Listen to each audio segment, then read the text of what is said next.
नमस्कार मित्रों, आपका मेरे चैनल स्टडी विद संध्या में बहुत बहुत स्वागत है। मित्रों, आज मैं आपके लिए बाणभट्ट कृत कादम्बरी कथामुखम से संबंधित महत्वपूर्ण प्रश्नोत्तर भाग 4 लेकर आई हूँ। इससे पहले भाग 1, भाग 2 और भाग 3 मैं ला चुकी हूँ। यदि आपने ना देखे हो तो मेरे चैनल की प्लेलिस्ट में जाके देख सकते हैं। तो चलिए शुरू करते हैं भाग 4। प्रश्न नंबर 1। कादम्बरी कथामुखम के अनुसार वृत्तासुर के वध के पश्चात किसको ब्रह्म हत्या के पाप का भागी होना पड़ा था? तो कादम्बरी कथामुखम में बताया गया है कि वृत्तासुर का वध किया था इंद्र ने, जिसकी वजह से उसको ब्रह्म हत्या का पाप लगा था और जिस वजह से उसको अपना सिंहासन और स्वर्गलोक त्यागना पड़ा था। आगे देखते हैं प्रश्न नंबर 2। पश्चिमी वयस्य आयु का पिछला भाग किसे कहते हैं? तो पश्चिमी वयस्य यानी आयु का पिछला भाग, यानी कि वृद्धावस्था। वृद्धावस्था को कहते हैं पश्चिमी वयस्य संस्कृत में। आगे देखते हैं प्रश्न नंबर 3। दंडक वन का अधिपति, वनस्पतियों का नायक व विंध्याचल का मित्र किसको बताया गया है? तो ये बताया गया है शाल्मली वृक्ष को। जो कादम्बरी में शाल्मली वृक्ष आया है जिस पर शुक रहता था, तो उसको दंडक वन का अधिपति, वनस्पतियों का नायक और विंध्याचल का मित्र बताया गया है। तो आगे देखते हैं शाल्मली वृक्ष को किसका महल कहा गया है? तो शाल्मली वृक्ष को वन देवताओं का महल कहा गया है। वन देवता वहीं पे निवास करते हैं। आगे देखते हैं प्रश्न नंबर 5। कादम्बरी कथामुखम के अनुसार कौन सा आश्रम गोदावरी नदी से घिरा हुआ था? तो कौन सा आश्रम गोदावरी नदी से घिरा हुआ था?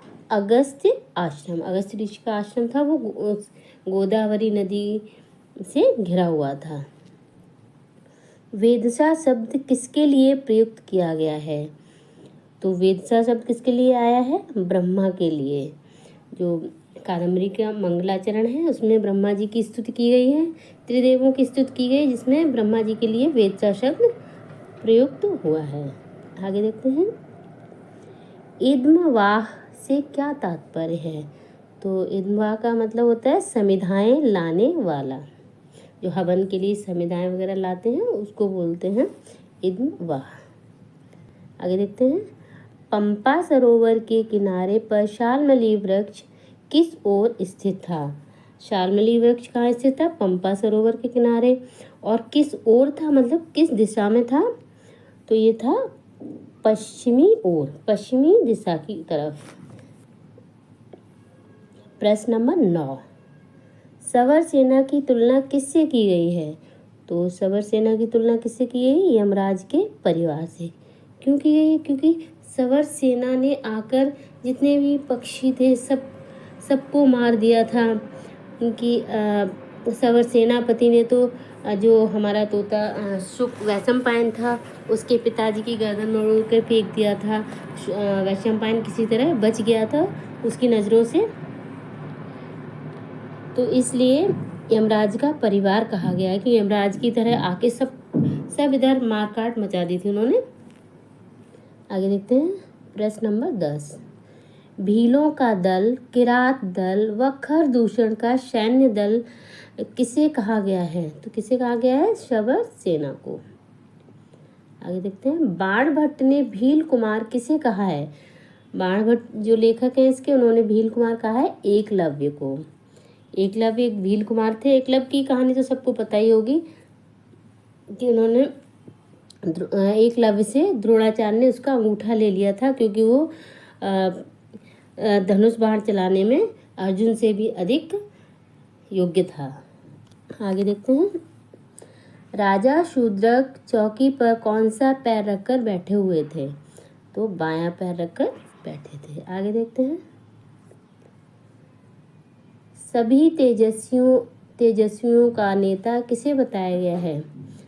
तो सभी तेजस्वियों का नेता जावाली ऋषि को बताया गया है। कौन कहता है? शुक वैशंपायन बोलता है कि आप सभी तेजस्वियों के नेता हैं। धिया निविद्यमति द्वयी कथा, यह कादम्बरी का कौन सा श्लोक है और किसने कहा है? तो धिया निविद्यत तो यानी कि जो कथा है, ये जो कादम्बरी की कथा है, ये बुद्धिमत्ता से परिपूर्ण है। ठीक है, धिया निविद्य, तो ये बुद्धिमत्ता से परिपूर्ण है। और ये इसमें बताया दो ही कथा। तो दो ही कथा कौन कौन सी? इसमें बताया गया एक बृहद कथा को और एक स्वप्न वासव दत्ता, सुवंध की जो स्वप्न वासव दत्ता है, तो वो बहुत अच्छी कथाएं हैं। और उन कथाओं से भी ये अच्छी है, उसका भी अतिक्रमण करती है, ऐसा बताया गया। और ये 20वां श्लोक है, यानी ये 20वां श्लोक है, बाणभट्ट ने कहा है। आगे देखते हैं। प्रश्न नंबर 15। प्रायेण ही पक्षिणा पश्वश्च भयाहार मैथुन निद्रा संज्ञा मात्र वेदिनो भवति। इस श्लोक का वक्ता कौन है? तो उत्तर होगा शुक वैशंपायन। यानी कि राजा शूद्र कहते हैं कि जब वो आर्यछंद बोलता है तो वो आश्चर्यचकित हो जाते हैं। तो वो बोलते हैं कि प्रायः पक्षी और पशु भय, आहार, मैथुन, निद्रा या वस्तुओं का नाम बताने में ही कुशल होते हैं, है ना। या तो वो भयभीत हो जाते हैं या फिर वो भोजन ही करते हैं, मैथुन या निद्रा, इन सब में ही कुशल होते हैं। परंतु ये शुक मनुष्य की आवाज में आर्यछंद बोल रहा है, इसलिए ये एक दिव्य शुक है, ये सामान्य शुक नहीं हो सकता। आगे देखते हैं। अगस्त्य आश्रम के समीप कौन सा सरोवर था? तो अगस्त्य आश्रम के समीप पंपा सरोवर था। आगे देखते हैं। अति कष्टा स्वस्था स्वपि जीवित निरपेक्षा न भवन्ति खलु जगति प्राणिनाम प्रवृत्तया। किसने कहा है? तो ये कहा है शुक वैशंपायन ने। इसमें शुक वैशंपायन स्वयं की दशा का वर्णन करते हुए कह रहा है कि अत्यंत कष्टदायक अवस्था में भी जीवन जीने की इच्छा का मनुष्य त्याग नहीं करता है, अपितु जीवन को बचाने का प्रयास ही करता रहता है। यानी कि जीवन इतना प्रिय होता है। कादम्बरी कथामुखम में ज़्यादातर शुक के मुख से ही श्लोक और सूक्तियाँ आई हुई हैं। आगे देखते हैं। प्रायणा कारण मित्राण्यति करुणादृढ़ च सदा खलु भवन्ति सताम चेतांस। प्रस्तुत श्लोक में कौन किसकी प्रशंसा कर रहा है? तो इसमें भी शुक प्रशंसा कर रहा है। किसकी कर रहा है? शुक अपने रक्षक हारीत ऋषि की प्रशंसा कर रहा है इस श्लोक में। जैसे कह रहा है कि प्रायः सज्जनों का चित्त अकारण ही सहायता करने वाला और करुणा से आर्द्र होता है, कि वो बहुत दयालु होते हैं, वो बिना किसी मतलब के किसी भी की भी सहायता करते हैं। आगे देखते हैं उत्तर क्या होगा इसका? शुक अपने रक्षक हारीत ऋषि की। अगला प्रश्न। यत्र च मलिनता हवि धूमेषु न चरितेषु मुखरागा शुकेषु न कोपेषु तीक्ष्णता कुशाग्रेषु न स्वभावेषु चंचलता कदली दलेषु न, ये शानी आएगा यहाँ पे, न मनसु। यहाँ किस स्थान का वर्णन किया गया है? बहुत ही सुंदर श्लोक है। तो यहाँ पर किसका वर्णन किया गया है? ये जावाली आश्रम का वर्णन किया गया है। और कौन कर रहा है जावाली आश्रम का वर्णन? शुक।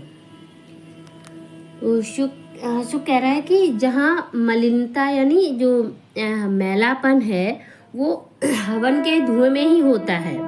हवन का धुआं निकलता है तो धुंध छा जाती है, मैलापन छा जाता है, तो उसी, लेकिन किसी के चरित्र में मैलापन नहीं है यहाँ पे। जावाल ऋषि के आश्रम का वर्णन कर रहा है वो। और मुख रागा सुकेशु न कोपिस, जो मुख लाल हो जाते हैं वो तोते के ही होते थे। क्रोध में किसी का भी मुख लाल नहीं होता था, गुस्से में कोई इतना गुस्सा नहीं करता था कि मुख लाल हो जाए, गुस्सा नहीं करता था अत्यधिक। और आगे क्या है, तीक्ष्णता कुशाग्रेस न स्वभावेश, जो पैनापन होता था वो कुशाओं के अग्रभाग में होता था, लेकिन किसी के स्वभाव में पैनापन नहीं होता था। चंचलता कदली दलेशु न मनहसु, और जो चंचलता होती थी ना वो केले के पत्तों में ही होती थी। केले का पत्ता बहुत कोमल होता है और हवा में इधर उधर झूलता रहता है, तो लेकिन किसी के मन में चंचलता नहीं थी, यानी किसी के मन में कोई छल कपट नहीं था। बहुत ही सुंदर वर्णन किया है यहाँ पे शुक जावाली आश्रम का। तो किसका वर्णन है इसमें, जावाली आश्रम का। आगे देखते हैं प्रश्न नंबर 20। अहो प्रभावस्तपसाम किसका कथन है, तो ये भी शुक वैशंपायन का कथन है।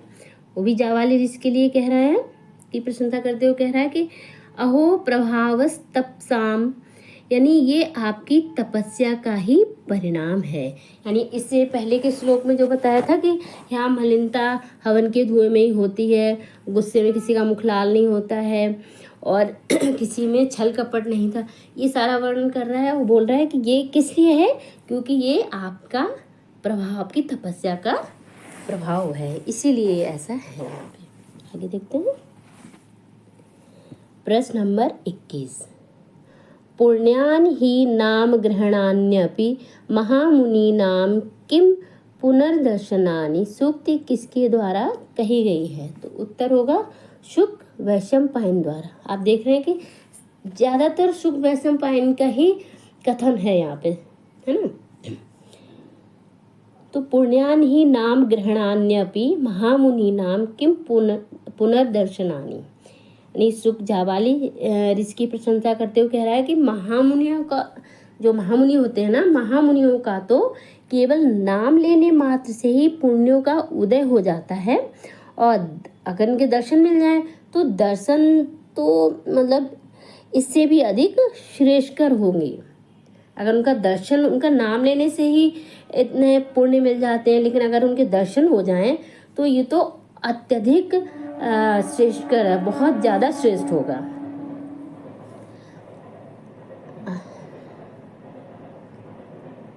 आगे देखते हैं प्रायो महाभूतानामपि दुर्भिमानी भवन्ति तेजांसी में शुक वैशंपायन किसकी प्रशंसा कर रहा है, तो जावाली ऋषि की। अभी जावाली ऋषि की प्रशंसा चल रही है, यानी कि प्रायो महाभूतानामपि दुर्भिभवानी भवन्ति तेजांसी। तो शुक जावाली ऋषि की प्रशंसा करते हुए कह रहा है कि महाभूत यानी महात्माओं का तेज कठिनता से जीतने योग्य होता है, अर्थात सरलता से जीता नहीं जा सकता है। प्रश्न नंबर 23। अनाथ परिपालनम ही धर्मो अस्मद्युधानाम किसका कथन है, तो ये कथन है हारीति ऋषि का। जब शुक हारीस ऋषि की प्रशंसा करते हुए कहता है कि प्रायणा कारण मित्राण्यति करुणाद्राणि च सदा खलु भवन्ति सताम चेतांस, तो इसमें प्रशंसा करते हुए कहता है कि सज्जनों का चित्त अकारणी सहायता करने वाला और करुणा से आर्द्र होता है।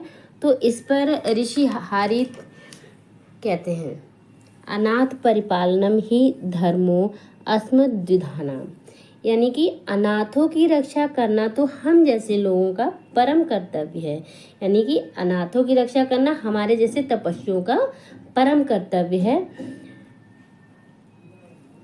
आगे देखते हैं मेरु पर्वत के समान सभी को छाया देने वाला किसे बताया गया है। विशाल मेरु पर्वत होता है, उसके बहुत दूर दूर तक छाया रहती है।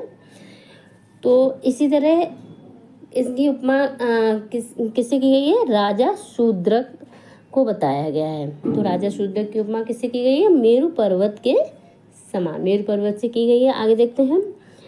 चतुर्दधि माला मेघलाया भो भरता विशेषण किसके लिए प्रयुक्त हुआ है? तो ये विशेषण प्रयुक्त हुआ है राजा शूद्रक के लिए।